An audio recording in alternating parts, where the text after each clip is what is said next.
When I'm looking at other alternatives, I've got the actuaries. So if you want to get into the insurance sector, you could be thinking about actuaries. Just liking maths is not enough. So I don't think just because I like maths, I would want to do an actuary. I enjoyed maths, but I don't want to get into the insurance sector.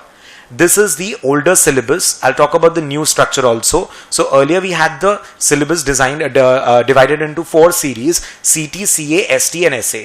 CT series used to have about 8-9 papers or so. CA series used to have 3 papers. ST you could choose any 2 papers out of it, and SA only 1 paper out of it. Right? Now the exams you can start off immediately after clearing your class 12. You have 2 institutes, one in India and one in the UK. For any paper that you're clearing from the UK institute, you can claim an exemption in India. Right? And I believe it's vice versa. I'll have to just check. Right? You used to get a lot of exemptions with respect to actuaries in the previous curriculum, in this old syllabus, wherein about 5 to 6 papers or so would be exempt if you're doing CFA, or a couple of papers with FRM also. Right? The exemptions have not yet been announced for the new curriculum, and we are waiting for the exemptions to be announced. So a lot of people used to pursue CFA, complete levels 1 and 2, get exemption for 4, 5, 6 papers or so, and then start with the actuaries part. Right? Now the exemptions is a question mark. The institute has not yet clarified on that. So we will have to wait for that. I'm not confirming anything on the exemptions part yet. And a lot of times people comment that you need a lot of knowledge of, even if you get exemption from 5, 6 papers, you still need a little more knowledge of the papers you have claimed exemption for in order to clear the advanced level papers. So either you can sit for the exams and gain the knowledge, or you can study it yourself and then give the advanced papers. That's up to you. Now this becomes a little, just a second. So now we have the curriculum divided into 4 parts: core principles, core practices, specialist principles and advanced. So you have papers. Now let me just discuss the curriculum again with you. So when we're looking at the curriculum, your business finance is there, which was earlier CT2. Business economics is there, which was earlier CT7. Business management is there. So we've got 3 theory papers based on the business environment. I'll just roughly go through this. Then you have quantitative, very high level of statistics and mathematics related papers. If you want to get into very high level of stats and maths, and it is not the same kind of maths exactly what you've done in 9, 10, 11 and 12. You will have normal distributions, different distributions, very advanced level of stats and integration and calculus and all of that. So if you're interested in making a career in that level of statistics and maths, go for actuaries. If you're interested in making a career in the insurance sector, then you should think of actuaries. It would be very rewarding. Again, a lot of comment has been, a lot of discussions keep happening on social media, wherein earlier people were not promising, I'm not getting into that discussion, but people used to comment that, you could get a crore package if you do an actuary, and now I've seen a lot of people are trolling all these things that, a 1 crore package is something that you're luring, and so it's again, don't focus on the package, don't focus on the salary, because there'll be someone who'll say that you'll get a crore package, and there'll be a good chunk of people who are not even being able to bag a job of 30,000 rupees. Are you understanding the idea? So don't get into that area. You work on yourself right now on the basis of what you want to do, because then you will be doing well. You will have people in all salary ranges for all designations. You don't get paid for your degree. When you're working, you will get paid for the work you do. So you have to understand that. If I am not able to teach well, or if I'm not able to work for my clients, if I'm not able to automate their work, they will not pay me because of the designations I have. The designation can get me to the interview table. The designation is very helpful to get me the knowledge. But then it will not help me. You are not here. You will not hear me out seriously if I'm not talking sense. Even though I might be having a few degrees. That does not matter. So don't focus on just the packages part right now. Focus on your learning right now. That is most important part. So now they have divided the papers into a theory paper and a practical paper, where one paper, 1/2 of the exam, a 1.5 hour exam will be Excel based, where you'll have to apply your knowledge on Excel and execute it, do whatever modeling and all is done. And even the R program is going to be used, and there will be a theoretical part. So a lot of statistics and mathematics is going to be there. So that is your primary focus area. Again, you will have the actuarial practice paper. It's going to be more into, this was going to be a little related to finance and more so into statistics and maths part. When you come to the STSA, which has been replaced by Specialist Principal and Specialist Advanced, you will see this paper can be exempted probably if you have a CFA or an FRM charter. But again, I would tell you, we are not confirming any exemptions from the institute. The institute is yet to talk about the exemptions part. This syllabus, I believe, is going to be applicable from the year 2019 onwards. You have papers on healthcare. Generally, if you want to get into health insurance, you would give this paper and this paper. Again, you will have an electives of 2 papers and 1 papers from each of these groups. So if you want to get into healthcare, you would give one of these papers, you would give these both papers. If you want to get into life insurance, you'll give these 2 papers. If you want to get into the pension funds and all pension calculations, you would get into these papers. If you want to get into finance, you could give these papers, but generally we find less of actuarial people getting into finance. The primary focus area of actuary is going to be insurance. I was talking to a student of mine who was talking that about 30 people had given the exam for these 2 papers all across the country. So less number of people take these papers because generally the finance people are going to get into these jobs. It's generally more focused on the insurance. Again, the general insurance part. And you have a little bit of finance over here and a little bit of risk management over here. So that is your curriculum when you're talking about the actuaries. The duration could range up to as to how long you would take to complete all these around 12 to 15 papers. Again, with the new curriculum, how much time would you take to cover the papers? In the beginning half, maybe in 2-3 years, you are able to cover, say for example, 6 to 7 papers. But it takes a lot of time to cover the rest of the papers. The difficulty level is very high. Eligibility immediately after class 12. Indian Institute, you have to give an entrance exam like ASET, that is called ASET, which is more into your logical aptitude tests and statistics is going to be tested, and then you start off with the papers that have been shown over here. For the UK exams, you will start off directly with the papers, with any of the papers. There is no serial order. It's not like if you clear the first paper, then you can give the second. If you clear the second, then you can give the third. You can give the paper in any order. Of course, you have to clear the first basic level CT papers, the CT series equivalent papers first. Then you can move into the higher ones. The timeline for the exams will be taking place generally twice in the month of April and September in the year in India. Difficulty level is very high. The pass rates are very random. I've been told that the pass rates could be even as low as 3% or 1% or maybe even around an average of 10% or even going up to 30%. So the pass rates are very, very different, varied with respect to depending on the paper and the term. So each year, each term and each paper, the pass rates would be very, very variable. The cost is going to be, of course, much more reasonable when you're giving it from the Indian Institute and much higher when you're appearing for the exams through the UK Institute. Even if you're appearing with the UK Institute, the exams can be given in India. Because there you'll be paying in terms of pounds, 10,000, 15,000 per paper approximately, and over here you'll be paying in rupees. Right? So the cost is going to be vary based on whether you're giving the exams over here or in UK. You can, if you give an exam in India, you can if you're giving an exam in the UK, a paper has been cleared, you can claim exemption in India. Indian Institute has given a declaration that they are also going to be replicating the same syllabus as that of the UK Institute along with them. So generally they'll go at par. The institutes go at par. The profile and packages, again, packages no comments. Profile is going to be in the insurance sector. You would be looking at good profiles over there. Packages, again, it would be a range. Don't get carried away with the promised packages for any of the designations. Anybody over here planning to do an IAS? No one? No one? Alright. So basically when you're looking at an IAS, I'll just be a little quick over here. You have your prelim, you have to do your notification comes out in the month of March or February or March. You give your preliminary examinations. There are about 2 papers or so. In the main exams, there are a good number of papers, about 10 or 12 papers or so. You need to give those papers. There will be an interview, and based on that, there will be a final result. Based on your results, you will be able to, you'll be able to decide as to whether you're getting into IAS. There are a lot of departments: police services, administrative services, revenue services. Basically, if you want to get into the civil services part, IAS is the exam that you'll need to crack. So IAS comes in for your civil services. So if someone is interested in it, you can do that. You need to be a graduate, at least 21 years of age and maximum 32. So 21 to 32. Between that, you'll be able to appear for your IAS examinations. You'll be able to pursue your IAS. So you need to crack this exam. The difficulty level, of course, is high, but then again, it brings a certain level of recognition and a certain level of responsibility along with power. So you could, I'll just skip IAS now since Most of you are not here with IAS. And now the various different certifications. When you're looking at ACCA, they've got about 14 papers, out of which 8 to 9 papers can be claimed exemption for. Even quite a few papers can be claimed exemption once you're done with graduation, and they're providing a lot of exemptions if you're done with your chartered accountancy. The signing power is not there in India, and the subjects will be relatively similar to Indian subjects, but then you will not learn the tax laws or the company laws and all the provisions with respect to India, because it's a global kind of a designation. It's kind of a global CA. You get recognition, you get signing authority in more than 100 countries, but not in India, neither in US.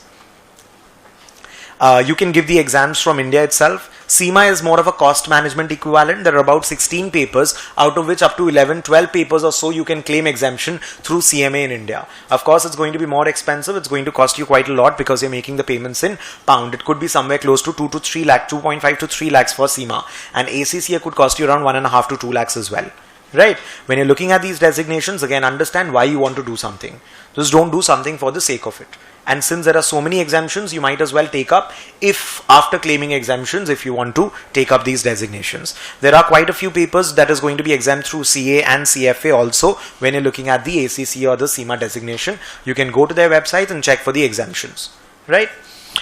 When you're looking at CQF, it becomes very high level of quants application of quants, application of stats and all in your finance part. So CQF is going to be something that you should be looking at post your CFA or post your basic finance qualification. It's going to be focusing too much into the quants area, and it's going to be quite expensive. It's going to be costing you north of around $3,000 or so.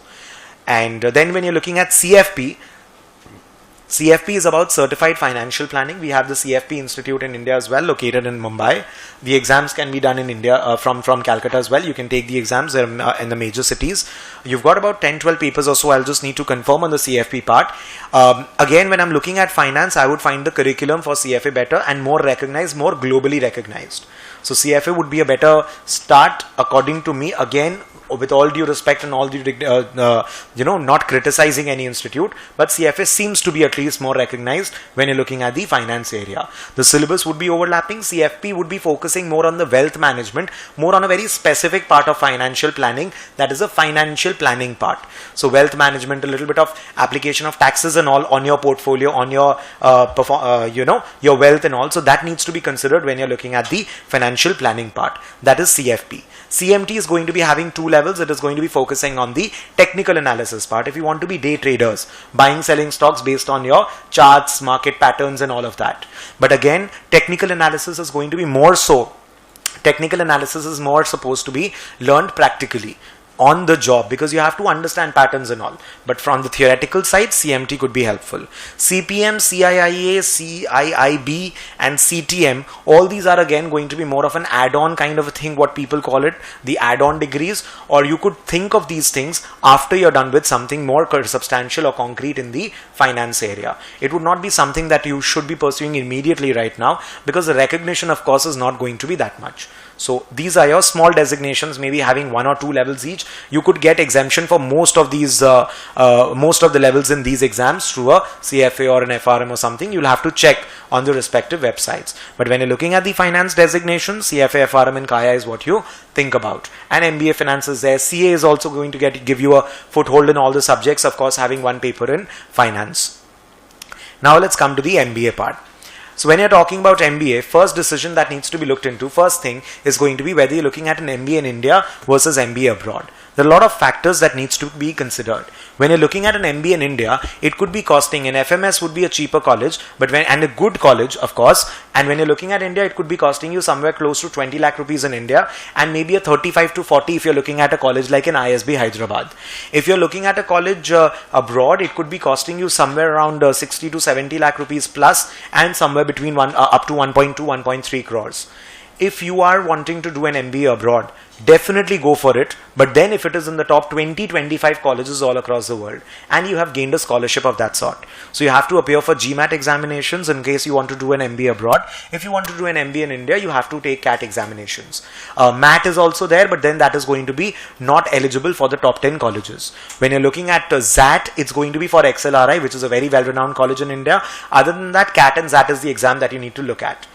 IIFT is going to be conducting its own exams, and ISB is going to be taking admissions based on GMAT scores and not on the basis of CAT scores.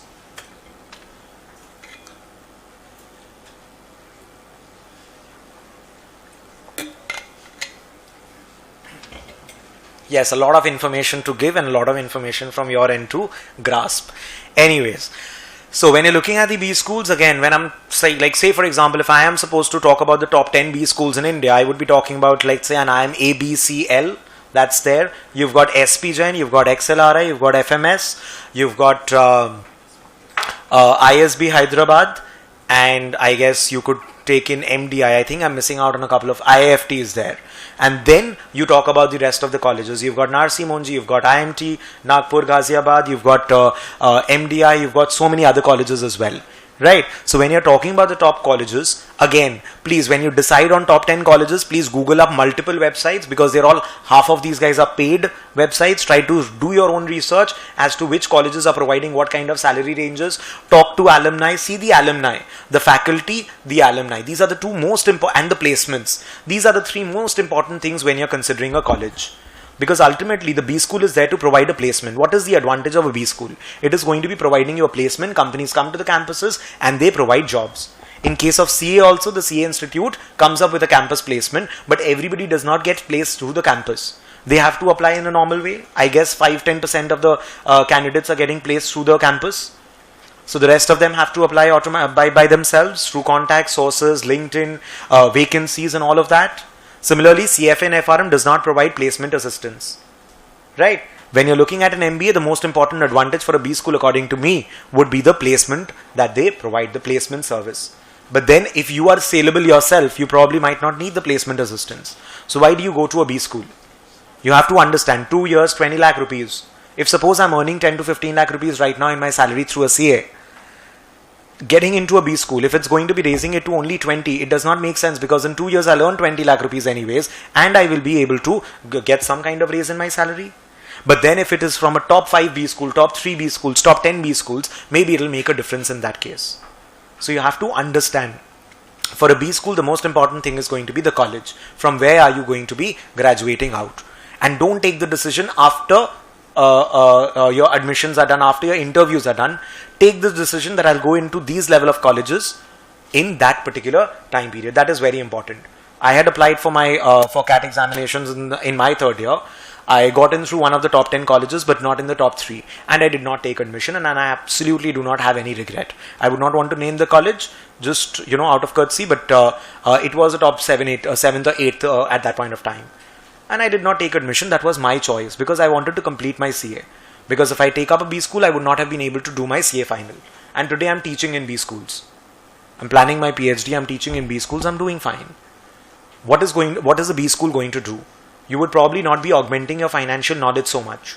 It's going to be more of of course you'll be learning a lot. I mean, it would be very wrong on my part to say that you're not going to be studying or learning anything new. But a good chunk of it is going to be grooming, your presentation skills. Are you able to talk? Your grooming skills. There are a lot of projects and assignments that's done. You'll be given a management book at 11 o'clock, you'll be mailed, and you have to give a report in the morning at 8 o'clock. So will you be able to complete reading the book, make a presentation, give a presentation, talk about it related to the surroundings to make it more practical? So in the meantime, whether you're planning an MBA or not, I have nothing against an MBA, but do it from a very good B school and decide what level of B school is good for you, is good enough for you. Like if today, suppose if I want to do an MBA, I'll probably think of doing an MBA from maybe the top 5-7 colleges abroad. Otherwise, it does not make sense to me. So you have to decide as to what level of B school would you be willing to get into. If you're getting a top 5 or a top 10 B school, go for it. Top 3 maybe, that depends again on your ambition level, on your capability, on your capacity, on your ability. So you're taking CAT this time. Say for example, a friend of mine taking CAT this year did not work out. Although he is very good with studies. Second year did not work out. Third year did not work out. Took GMAT, studied from ISB, and he's doing extremely well. And he's very good with his studies. So when you're looking at these things, you have to have a plan B.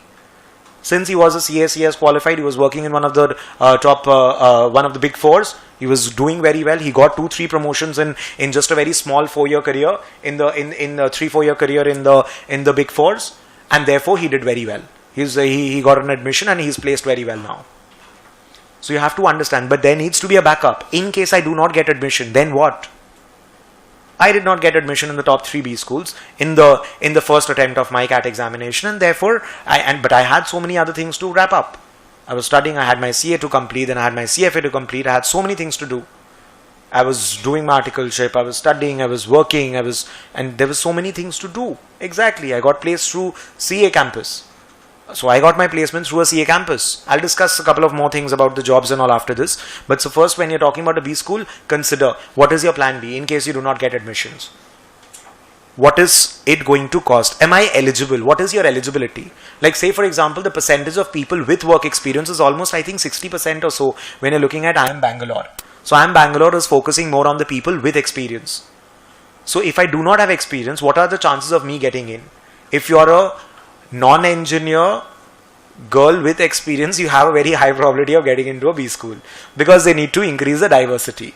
So non-engineers, because a good chunk of engineers are going there for admissions. So these are the criteria which you need to look at. I'm not saying look at the criteria with respect to an advantage or disadvantage in this manner. 10-12 scores become important. Graduation scores become important and carry a lot of weightage when you're looking at B school, and they keep on changing their criteria every year. So don't think about all these things. You study, you work hard, you try to crack your CAT. Rest of the things we'll see. But then you have to build a profile. If you crack your CAT scores, you get to the interview table.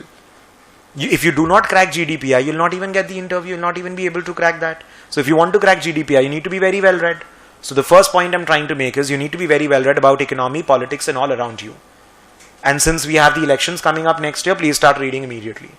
Otherwise for इस एक साल में जो experience मिलेगा news पढ़ के, उसके लिए फिर 5 years wait करना पड़ेगा. Because 5 years बाद election होगा. So therefore it's very important that you start following the political and economic news. Otherwise you'll not even be able to crack GD.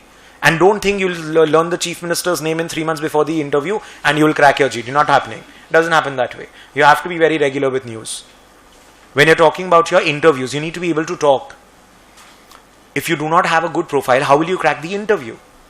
And experienced people are being given preference, obviously. See, ultimately from the B school's point of view, I will take that candidate to whom I will be able to sell at a much bigger price to another company in the time of placements, because that is how the B school's valuation is done, that at what kind of salaries they are able to place their candidates with. Right? So ultimately B school उसी को लेगा जिसको ज़्यादा पे बेच पाएगा. Pardon my language, but that is what the reality is. And whom will you be able to place easily? An experienced guy or not an experienced guy? An experiencst guy. And nowadays, it's no longer the kind of traditional Indian mentality that 23 tak padhai karo, shadi karo and get settled. So marriage is definitely not the meaning, not the synonym for settling down today. People study after marriages now. I've got so many friends who are studying post marriage also. They're going to be pursuing their MBA after 27, 28. Basically what I'm trying to tell you is more number of people are willing to study and appearing for CAT examinations and do MBA after the age of 26, 27, after gaining 2-3 years of experience. If you're talking about colleges abroad, 4 years का median experience होता है. मतलब 50% of the people have more than 4 years experience when they're going into a college abroad. Harvard का median age is going to be 27. 50% of the crowd is going to be more than 27 years old or 28. So the statistics, the dynamics are changing over here as well. So we need to be better prepared. Your experience is going to be an important eligibility criteria in getting admissions. Although still in India, in the top 10 colleges, a good chunk of non-experienced people are considered. And of course, anybody would want to complete their education as fast as possible. Education is never ending although. Right? But still the basic education, when I'm talking about completing education, घर पे बैठ के बिना काम किए पढ़ाई. Without a job, you're studying. That is the education part I'm talking about. Otherwise, you have to keep on studying along with the job also. The age factor. So you need to actually have a discussion with your parents as to what amount of time they are willing to give you. If you're able to crack a B school in the first year, is it okay? Because I've seen at times, parents are forcing their kids, कि नहीं यार, मतलब, I cannot give you more time, you have to complete your education, whatever college you're getting, you go. But maybe the kid is having a higher ambition level. So you have to have a conversation with your parents in order to take a decision. What is the time frame they are willing to allow you? What is the amount of time? What is the amount of money they are willing to lend you out? And after what time period would they be expecting you to support them? These kind of discussions needs to happen with your parents now. And a very, very frank and practical discussion needs to happen. Which university am I getting admission into? So again, evaluate. Where have you cracked an admission? whether it's good enough for you or you want to wait. Again, not discrediting any university or any institute, but you will have to take a call as to what level of college you want to get into. After an MBA, are you planning to do an entrepreneurship or you want to take up a job? If you're planning to take up entrepreneurship and if you want to take a loan for MBA, it becomes difficult. Even if your parents have money, I have seen my friends very well off still taking a loan and sponsoring your own MBA. If you want to be actually financially independent, take a loan, do the MBA, pay for your education, at least a postgraduate education. If not the graduate, if not the undergraduate, at least do that. Financial independence does not come from smoking or going out or partying at night. Independence comes from financial independence, where you can support yourself and your family. That is independence in the true sense. Independence is not hanging out late at night. Right? So you have to understand, because a lot of negative side of the Western culture we are copying, we are mimicking, but not the true sense. These guys leave their parents' house after they are done with college, and they support themselves. They're supporting themselves throughout. That part of independence we are not copying. It's just that, so you cannot be selective, because you have to understand these things now. So you have to have a discussion. What will I do after MBA? Will I take a loan and do it? If I'm going abroad to study, how will I pay for my loan? 1.2 crores, it could cost you approximately a crore if you're doing an MBA abroad. A master's abroad could be costing you around at least 40-50 lakh rupees or so. So you have to understand, why are you doing a master's? If you're doing an MBA or a master's from a college abroad, which is not there in the top 20 or 30 colleges, you're just going there to chill. And don't try to fool your parents in that case. So if you're going for a master's abroad, if you're going for an education abroad, make sure you get that level of scholarship. Make sure you're going to a college which is ranked in the top 10, 15, 20. And when I'm talking about 20, 30 colleges, I'm not talking about the top 30 colleges of Europe. Top 30 colleges globally. Otherwise, it's not worth your money. Will you be able to get the placement? What is the kind of visa rules and all those issues over there? You have to understand those, because with that kind of expenditure, with that kind of an MBA, getting back into India, getting back to India, will you be able to get those kind of salaries? Getting an MBA abroad will not give you the salary of that location over here in India.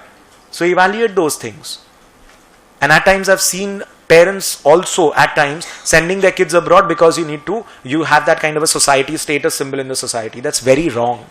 You have to understand, why are you sending your status symbol will come from the college. If your son or daughter is going to a Wharton, that is status symbol. Going to London is not status symbols. Going to a particular college will define the status symbol. So the name of the college, the ranking of the institute, that should define it. Because we are getting at times we're getting carried away. You know that I'm going to so and so location to study. The location is not important, the college is important. Understand that. Right? So what will I do after an MBA? Why do I want to go abroad? So you need to answer these questions. Will I settle in India in future? So these questions needs to be answered. And if I do not get an admission, what is my plan B? Will I compromise and go to any college, or will I wait again? Can I wait? So these questions needs to be answered. And how do I build my profile? Your profile needs to be very good. If you're looking at a Harvard or something, a Harvard, a Wharton, a Stanford, a Chicago Booth school, when you're looking at these kind of colleges, your profile needs to be with respect to academics, with respect to work experience. And when I say academics, does not mean a mundane job. How have you been growing in your academic front, in your job front? What has been your promotions? What kind of job responsibility you're taking? Social work, extracurricular activities, your management fests, your accolades, all these things are going to be building a profile for you in order to get admission in a good B school abroad. Even in India, when you're sitting at a B school, when you're sitting at the interview desk for a B school, you need to have a good profile. Comparisons and combinations, this is something that I wanted to talk about. A lot of people have a concern whether to do a BCom or a BBA or to go for an Eco Honors. Now the comparison between BCom and BBA, I would always say that choose the college. And if in a very good college choose a better college. So whether you're getting a BCom or a BBA is going to be the second priority. The first priority should be a good college. The second priority will be whether BCom or BBA. Honestly, it doesn't matter as such. BBA is, in BCom also you can take a finance or a marketing specialization in your third year. The courses are more into accounting, auditing, taxation, economics, all of that. In BBA you could be having a little bit of business administration subject. With a BCom and BBA, again, it may not be. Generally, BCom and BBA is a very basic qualification, a basic undergraduate qualification that you do, and you have to do something more. And once you do something more, today you would not be concerned whether I'm a BCom or a BBA. that is not a criteria. Once you do an MBA from a good B school or a CA or something, it is that degree that matters and not a BCom or a BBA. So honestly, there absolutely doesn't matter which course you're taking up, BBA or a BMS, Bachelor's in Management Studies. There could be a little bit of, there is almost 70%, 80% overlap in the syllabus. There could be a little difference in the syllabus, and the college timings could be important. Now say, suppose if I have to make a comparison between a BBA or a BCom plus CA, because if you want to do a CA, your college hours have to be in such a manner that it is not clashing with your articleship timing. So if I look at a BCom plus CA with respect to a BBA, which one is better? You can answer it automatically. Which one do you think is a better one? BCom plus CA or a BBA? BCom plus CA. So decide firstly on the basis of the college.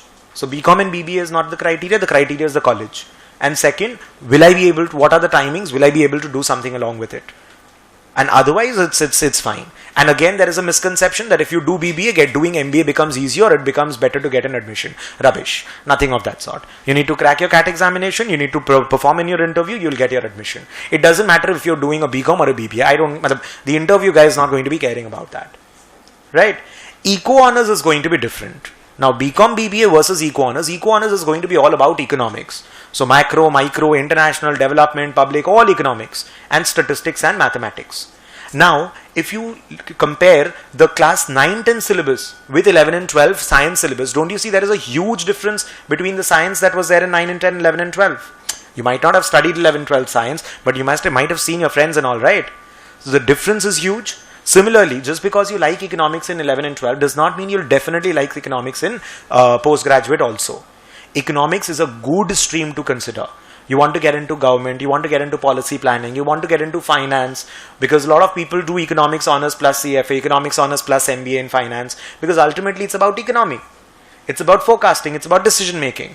A lot of people get into academics. If you want to get into academics, economics honors and then a master's in economics, and then probably a PhD. If you want to get into research, policy planning, government planning, teaching, all of these things, BSc in economics, MSc in economics, and then into your PhD. If you want to get into the management side, eco honors with CFA, FRM, and MBA, that could get you into the finance or the corporate side. So that is your eco honors. It is going to be focusing on the economics part. We over here in India, we have 3 years of undergraduate courses, but the focus area will be economics and stats. So yes, eco honors is very different when you're comparing BCom or BBA along with it. It is going to be more taxing, more difficult, more time consuming. So pursuing something along with eco honors is going to be relatively more difficult as compared to BCom and BBA.